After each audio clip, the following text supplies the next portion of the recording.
Assalamualaikum warahmatullahi wabarakatuh. Alhamdulillah wassalatu wassalamu wa rasulillah wa ala alihi washabihi wala ila yaumil qiyamati wa ba'd. Ma'asyiral muslimin wal muslimat wa tullab rahimakumullah. Alhamdulillah, segala puji milik Allah Subhanahu wa taala atas seluruh nikmatnya kepada kita semua. Kemudian salawat dan salam semua senantiasa tercurah tersampaikan kepada Nabi besar Nabi kita Muhammad sallallahu alaihi wasallam, juga bersama keluarganya, para sahabatnya, dan seluruh umat yang sentiasa menghidupkan sunnahnya akhir zaman.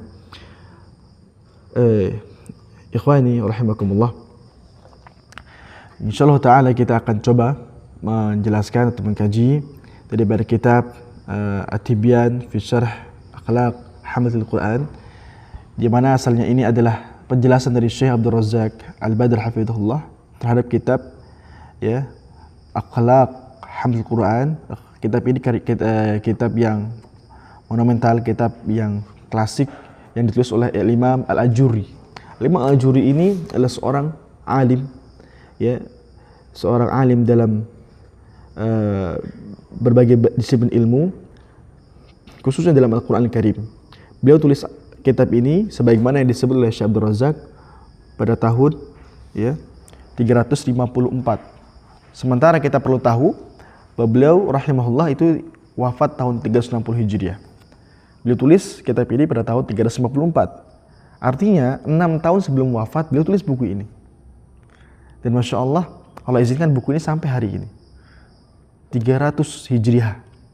Sekarang 1446 Hijriah. Berapa lama kira-kira selang kita dengan beliau rahimahullah? Maka tinggal kurangi aja, 14 kurangi 3, 11 abad. Dan ini mau meninggal di 6 tahun sebelum meninggal dunia rahimahullah menulis kitab ini. Kitab ini ma'asyiral muslimin tullab rahimakumullah menjelaskan tentang adab penghafal Quran. Jadi penghafal Quran ini tidak hanya membaca Quran, tapi wajib beradab dengan adab Al-Quran. Mengapa demikian? Karena ahli Quran, yaitu Rasulullah SAW, seorang yang menjadi utusan Allah, diwahyukan kepadanya Al-Quran, justru menguatkan nilai-nilai adab dalam Al-Quran. Ketika Aisyah radhiyallahu anha ditanya, sebagaimana riwayat Imam Muslim, su'ilat ummul mu'minina Aisyah radhiyallahu anha an khuluqin nabi, ditanya tentang akhlaknya Nabi SAW. Apa jawabannya? Kana khuluqul Quran. Akhlaknya Nabi itu Al-Quran. Maksudnya adalah Nabi itu Al-Quran yang berjalan. Jadi Nabi dengan segala perbuatannya, segala ucapan dan perbuatannya itu adalah Al-Quran. Maksudnya Al-Quran adalah kitab yang mengandung banyak pelajaran adab dan akhlak. Kitab yang menghimpun akhlak-akhlak mulia. Maka ini catatan, dan ini yang terakhir yang perlu ditekankan oleh kita semua, bahwa Al-Quran bukan sekedar bacaan. Tulab ma'as muslimin wal muslimat rahimakumullah, Quran bukan sekedar bacaan, tapi Quran adalah kitab yang mengandung nilai-nilai akhlak, perilaku yang baik.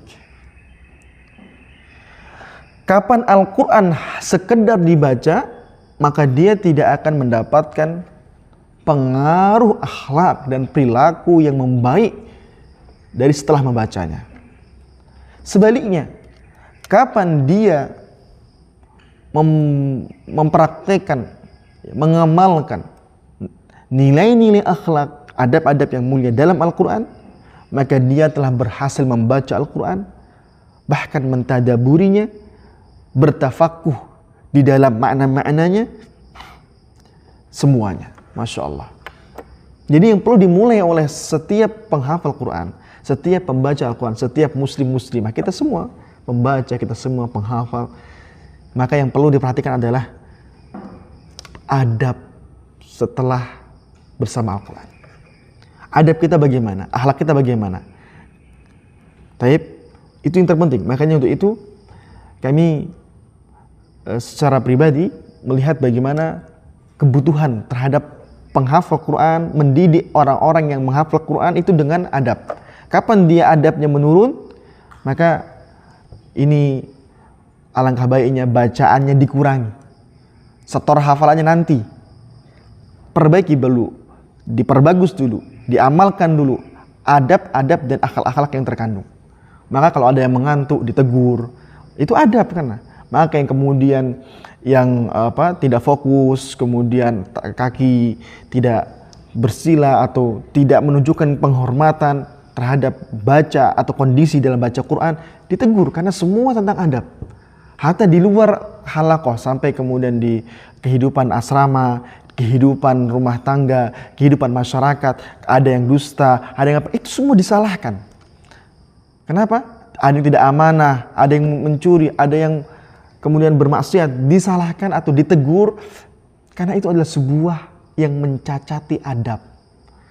Sementara penghafal Quran yang terpenting adabnya dulu sebelum bacaannya dan hafalannya. Sekali lagi, kapan seseorang memperhatikan akhlak dan adab dalam Quran, maka dia mestinya telah berhasil baca, bahkan mentadaburi. Yang memperhatikan adab Quran, mesti dia akan baca Quran. Mesti dia akan mentadaburi Al-Quran. Mesti dia akan menghafalkan Quran. Tapi kalau cuma sekedar baca Quran dan hafal Quran, maka di sini tidak serta-merta dia bisa beradab dengan adab Quran. Berakhlak dengan Al-Quran. Banyak sekali yang 30 juz, 20 juz ternyata menunda-nunda sholatnya. Ternyata masih berpacaran.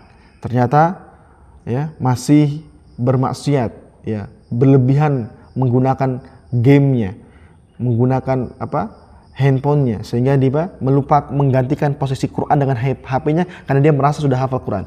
Banyak sekali yang demikian. Kenapa ini? Akhlak. Dia hanya baca, dia hanya hafal. Maka untuk itu ingat,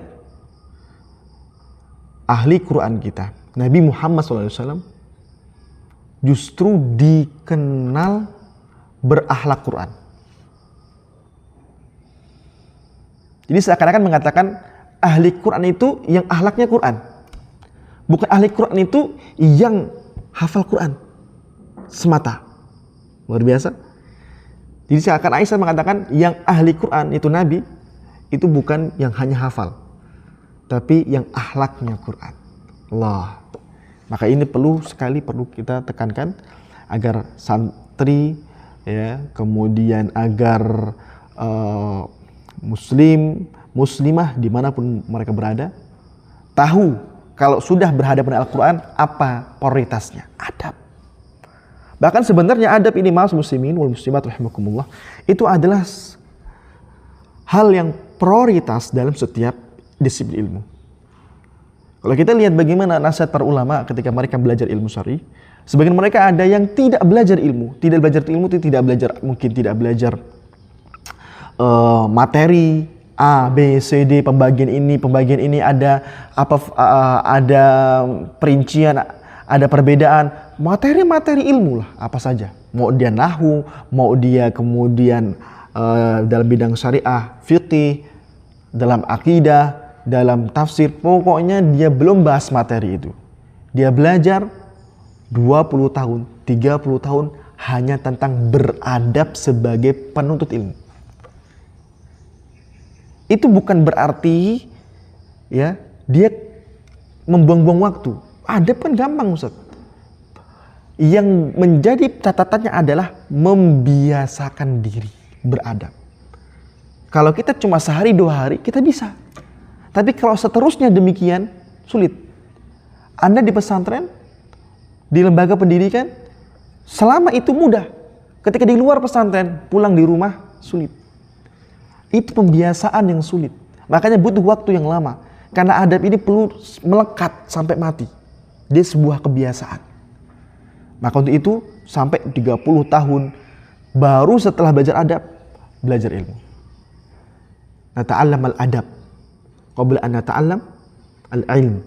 Sebelum kita belajar ilmu, kita belajar adab dulu. Puluhan tahun, tidak apa-apa. Karena ini tentang pembiasaan. Tentang pembiasaan. Makanya waktu itu kami sering jadikan target dalam setiap mengajar Al-Quran itu adalah adab anak yang belajar Quran. Adab anak yang menghafal Quran itu adalah adab yang mulia. Kita perhatikan bagaimana akhlak mereka. Kita perhitungkan sekali. Kapan akhlaknya mulai turun, kita tahan hafalannya. Kita berhentikan bacaannya. Kita perbagus adabnya. Karena sebelum itu semua, adab dulu. Taib. Maka itu maas muslimin, Al-Imam Syekh Abdul Razak mengatakan, ya, bahkan Allah Subhanahu wa ta'ala dalam surah Al-Isra ayat 9, "Inna hadal Qur'ana yahdi lillati hi aqwam." Sesungguhnya Al-Qur'an ini memberikan bimbingan, memberikan arahan untuk kepada sesuatu yang lebih baik, sesuatu yang lebih lurus. Sesuatu yang lebih lurus, ini maksudnya sesuatu yang terbaiknya. Jadi kalau seandainya tentang akhlak, dalam Al-Quran itu akhlak terbaiknya.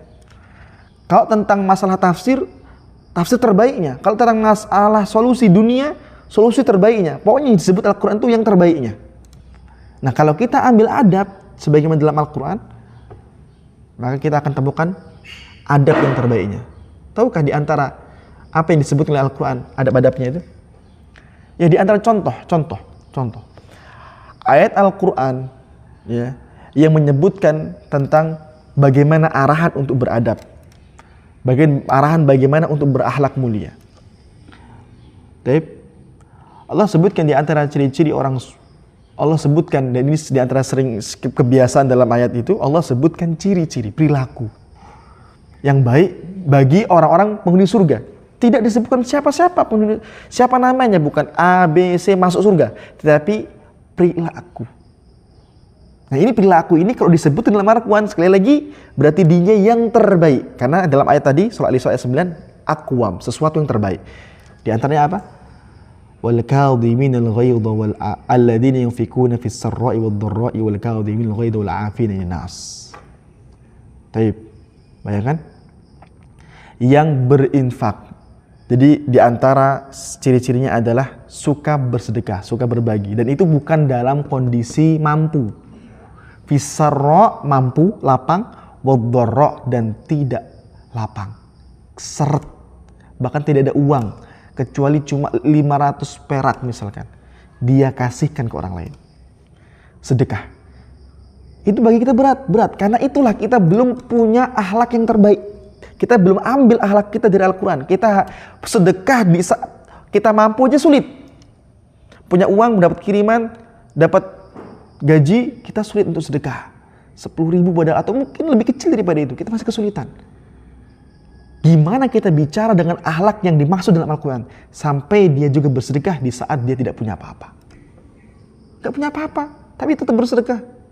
Itu yang akhlak yang dimaksud oleh ayat Quran, selalu akhlak yang ada yang terbaik. Kalau kita sudah bisa berlatih di sini, sudah bisa mengamalkan ini, akhlak-akhlaknya, itu berarti kita sudah membaca Al-Quran, sudah mentafakuh, bertadabbur, lengkap sudah. Maka ini prioritas kita ajarkan kepada semuanya. Mudah-mudahan kita semua bisa mengaplikasikannya di dalam kehidupan sehari-hari. Wallahu ta'ala bishawab.